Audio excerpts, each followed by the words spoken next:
विवाह शादी में देरी हो रही हो, या कोई नया कार्य चालू कर रहे हो उसमें देरी हो रही हो, या कोई सर्विस के लिए नौकरी के लिए जा रहे हो और वो कार्य नहीं हो रहा हो, तो एक धतूरा, केवल एक धतूरा, उस धतूरे को फोड़कर उसके अंदर का फल निकालकर उस फल को शिवलिंग पर चढ़ाकर एक लोटा जल शंकर भगवान को समर्पित कर कर। दिन होना चाहिए मंगलवार। कौन सा दिन होना चाहिए? जम के बोलो जरा, मंगलवार। समर्पित करो। उसके बाद में आप विवाह के लिए अगर समर्पित करे हैं तो विवाह में देरी नहीं होगी। व्यवसाय और व्यापार के लिए या नौकरी के लिए समर्पित करे हैं तो उसमें देरी नहीं होगी। जितने आस्था चैनल पर कथा सुन रहे हो, जितने फेसबुक और यूट्यूब पर सुन रहे हो, बहुत सावधानी से सुनना, बहुत ध्यान दीजिएगा। महाराज एक कथा बड़ी सुंदर है कि आप चाहते हैं कि कोई रोग हमको ना घेरे, आप चाहते हैं कि कोई रोग हमको ना घेरे, और आपको लग रहा है कि कोई रोग ऐसा है जो घेर रहा है, या कोई शरीर में ऐसा रोग उत्पन्न होने वाला है, या कोई बीमारी ऐसी उत्पन्न होने वाली, तो उसके लिए सबसे सुंदर तरीका कि शंकर जी पर अलोनी जो गोबरी होती है, गोबरी जानते हो, कंडा, अलोना कंडा, अलोनी गोबरी, मतलब गाय ने गोबर करा और वो सूख गया, उसको थापा नहीं गया, हाथ से कंडा नहीं बनाया गया, गोबरी नहीं बनाई गई, केवल गाय ने गोबर करा, वो सूख गया, और वो सूखा हुआ जो गोबर है उसको जलाकर जो भस्म तैयार करी है, उसको जलाकर जो हमने राख तैयार करी है, भस्म बनाई है, उस भस्म को जो तैयार करा गया है, वो भस्म शिव को जो हमने समर्पित करा, उस भस्म को सफेद वस्त्र में लिया और बाबा पर समर्पित करी। उसी भस्म को हम उठा कर लिया। और यदि आप भस्म नहीं चढ़ा सकते तो कभी विश्वनाथ जाएं तो वहां से भस्म लिया है, कभी उज्जैनी जाएं तो वहां से भस्म लिया है। उस भस्म को हम यदि अपने नाभि से वक्ष स्थल के मध्य में त्रिपुंड लगा लेते हैं, जीवन में अगर आप मात्र एक महीने में एक बार भी त्रिपुंड अपने वक्ष स्थल के नजदीक में नाभि से ऊपर अगर लगा लेते हैं महाराज, तो ऐसा कोई बड़ा रोग आपकी जिंदगी में प्रवेश कर ही नहीं सकता। इस शरीर के अंदर, इस शरीर के अंदर भस्म में जो सुख है, भस्म का जो आनंद है, भस्म का जो रस तत्व है, उसको यदि एक छोटा सा प्रैक्टिकल आप करके देखेंगे तो बाबा कुबेर भंडारी वैसे ही भंडार भर देगा।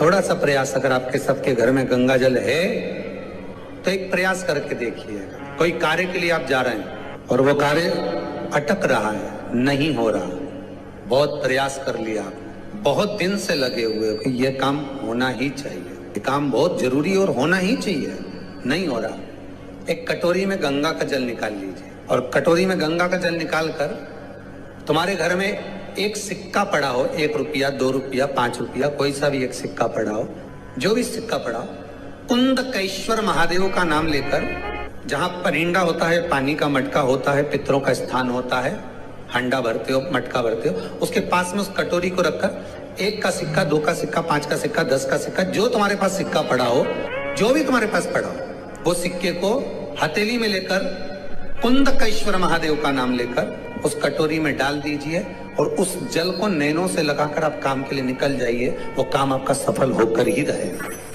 छूट नहीं सकता। गंगा के जल में वो बल होता है, और आप जो सिक्का डाल रहे हो वो ये समझ कर डालें कि कुंदकेश्वर महादेव को मैं गंगा में स्नान करने के लिए, हमारे यहाँ पहले हमने भी देखा, आपने भी देखा होगा, किसी जब बारिश नहीं होती है या कोई काम अटक जाता है, जब बारिश, तो क्या करते थे पहले के जमाने में कि मंदिर को पैक कर दे, उसमें पानी भर दे शंकर जी के ऊपर, आपने कई जगह देखा होगा, उसमें शिव जी को डुबा, तो किसके लिए डुबाते थे? कुंदकेश्वर महादेव के। ये नियम है कुंदकेश्वर महादेव का। ये कुंदकेश्वर महादेव को उस कटोरी में, उस बाटकी में सिक्के को, और फिर जब आपका काम हो जाए, आप जिससे मिलने गए हो, जिससे काम की बात करने गए और काम हो गया, तो वो जल ले जाकर सिक्के के साथ, सिक्का तो डालो मंदिर में, कहीं दान पेटी आदि में, और वो जल भगवान कुंदकेश्वर के नाम से शिव जी को समर्पित कर दो। बाबा से विनती करो, बहुत बहुत साधुवाद है बाबा, आपने मेरी लाज रख ली, तेरी कृपा बनी रहे, बस ये सुख मिलता है। उसको धन्यवाद दो बाबा को बार बार। हम तो रोज कहते, रोज प्रतिदिन उठो और उठते सी धन्यवाद दे दो, धन्यवाद, उठते सी कहो। शिव को प्रिय है पुष्प में आंख का पुष्प, जो आंकड़े का पुष्प होता है शंकर को बड़ा प्रिय है। और दूसरे नंबर पर शंकर को प्रिय है शमी का पुष्प, बहुत ध्यान देना महाराज। तीसरे नंबर पर शंकर को प्रिय है महाराज सरसों का पुष्प। सरसों होती है ना, जो राई अपन बोते हैं, सरसों बोते हैं, उसमें पीले कलर का जो पुष्प लगता है। हमारा तो निवेदन रहता है जब तक सरसों आए तो प्रयास करा करो कि सरसों के 108 पुष्प शंकर भगवान पर चढ़ाना प्रारंभ कर दो। महाराज ये पक्का है कि वर्ष भर कोई बड़ी बीमारी आपको घेर नहीं सकती अगर सरसों के फूल शिव को चढ़ रहे हैं तो। और प्रयास करना कि सरसों का जो पुष्प होता है, सरसों का जो फूल होता है महाराज, अगर कोई व्यक्ति को किडनी या लीवर से जुड़ी हुई कोई तकलीफ होती है या किसी व्यक्ति का एक्सीडेंट हो गया होता है और उसका कोई अंग रह गया हो, कोई शरीर का कोई भाग रह गया और वो काम नहीं कर रहा हो, जैसे किसी के पांव रह जाते हैं एक्सीडेंट के बाद, किसी का हाथ रह जाता है या कोई अंग काम नहीं कर रहा हो, वहां ब्लड पहुंच नहीं रहा हो, वो जगह एकदम सुन्न हो गई हो, खाली पड़ गई हो, तो उसके लिए शिव महापुराण की कथा कहती है कि सरसों के पुष्प 11 शंकर जी के राइट भाग में, जहां शिव जी के गण दरवाजे के द्वारपाल मणिभद्र जिस जगह पर निवास करते हैं, कौन निवास करते हैं? मणिभद्र। शंकर जी के दरवाजे के द्वारपाल हैं मणिभद्र जी। तो मणिभद्र दरवाजे के द्वारपाल में राइट भाग में मणिभद्र जी विराजते हैं। मतलब राइट भाग कौन सा हुआ?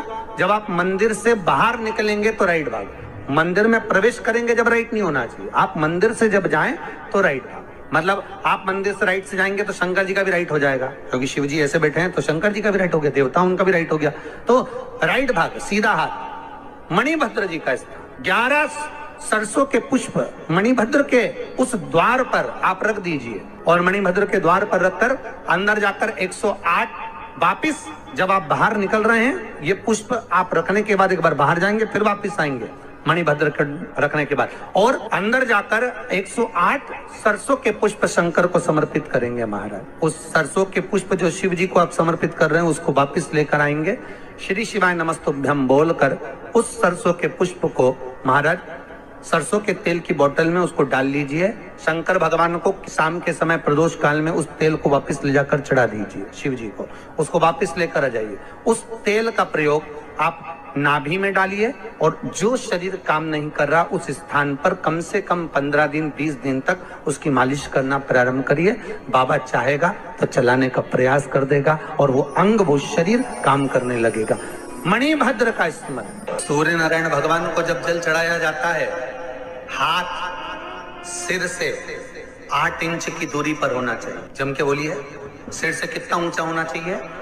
8 इंच ऊपर अपना हाथ होना चाहिए मस्तक से सूर्य को जल चढ़ाते समय। और ना चांदी का, ना स्टील का, ना लोहे का, ना प्लास्टिक का, ना कांच का, ना सोने का कोई बर्तन, ना कांसे का, ना एल्युमिनियम का, ना पीतल का, केवल एक पात्र होना चाहिए, वो है तांबे का।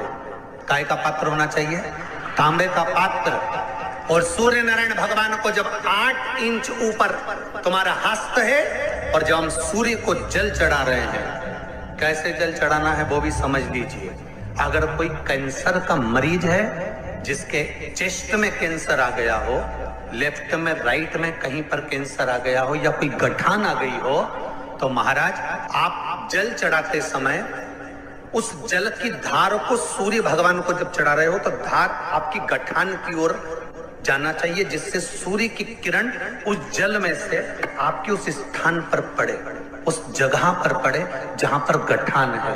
महाराज आप लगातार जल तो चढ़ाना चालू करो, अच्छे अच्छे डॉक्टर फेल हो जाएंगे और कह देंगे गठान ठीक हो गया। आपका लीवर और किडनी गड़बड़ कर रहा है, हार्ट, आपके हार्ट में अगर तकलीफ है, डॉक्टर ने कह दिया कि इसमें नस चौक है, कहीं ना कहीं छल्ला डलेगा, आपको कह दिया इसमें कुछ ना कुछ प्रॉब्लम आ रही है, आप सूर्य को अर्घ देना चालू कर दो, सूर्य को जल चढ़ाना चालू कर दीजिए। आप सूर्य को जल चढ़ाओ, वो जल की जो तरंग आ रही है, वो जल जो निकल कर जा रहा है, उसकी जो किरण आपके हृदय पर, आपकी छाती पर पड़ रही है, नाड़ियों में पड़ रही है, नसों में पड़ रही है, उसका बल देखो तो शरीर 1 महीना लगातार चढ़ाओ तो 15 दिन 20 दिन कर तो देखो। सूर्य नारायण भगवान को जल चढ़ाते समय आपके पंजों की एड़ी ऊंची नहीं होना चाहिए। आपका पंजा पांव का पूरा की पूरा जमा होना चाहिए भूमि पर। हाथ कितने इंच ऊपर? 8 इंच ऊपर होना चाहिए।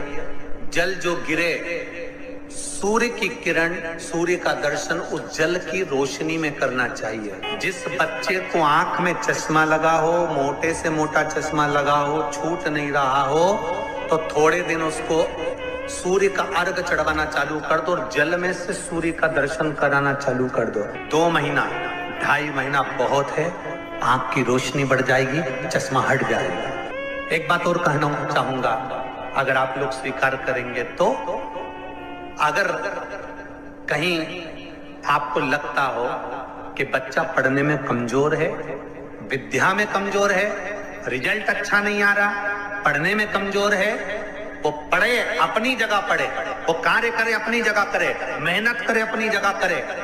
बच्चों को कह दो कि कुछ समय के लिए सूर्य को अर्घ देना चालू कर। सूर्य की किरण जहां पर ब्राह्मण या हिंदू धर्म का व्यक्ति मस्तक पर तिलक लगाता है, भुकुटियों के बीच में उस सूर्य की किरण इस भुकुटी के बीच पड़ना चाहिए, परंतु पानी कम से कम ना करते हुए स्लो मोशन में धीरे धीरे गिरना चाहिए, एकदम धीरे धीरे। तो यहाँ एक रेखा सूर्य की किरण से पड़ती है। एक कौन सी सब्जी होती है जो पितृपक्ष में ब्राह्मण को भोजन कराते समय नहीं बनाई जाती? एक तो कुमड़ा, दूसरा पत्ता गोभी। जो बंद गोभी होती है ना, वो बंद गोभी जो होती है ना, पत्ता पत्ता वाली, उसकी भी सब्जी पितरों के ब्राह्मण अगर भोजन करता है तो उसमें नहीं बनाई जाती। एक कुमड़ा, ये जो पेठा बनता है ना कुमड़ा का, ये भी श्राद्ध पक्ष में नहीं खिलाया जाता। बुरा कोला पेड़ा बोलते हैं, क्या बोलते हैं उसको, श्राद्ध पक्ष में उसको भोजन में नहीं दिया जाता, ब्राह्मण के भोजन। श्री शिवाय नमस्तुभ्यम, सब बोलिए एक बार जमकर, श्री शिवाय नमस्तुभ्यम। प्रैक्टिकल जरूर करना, कहीं सीओर वाला महाराज झूठ तो नहीं बोल रहा। शास्त्रों की बातें हमारे जीवन में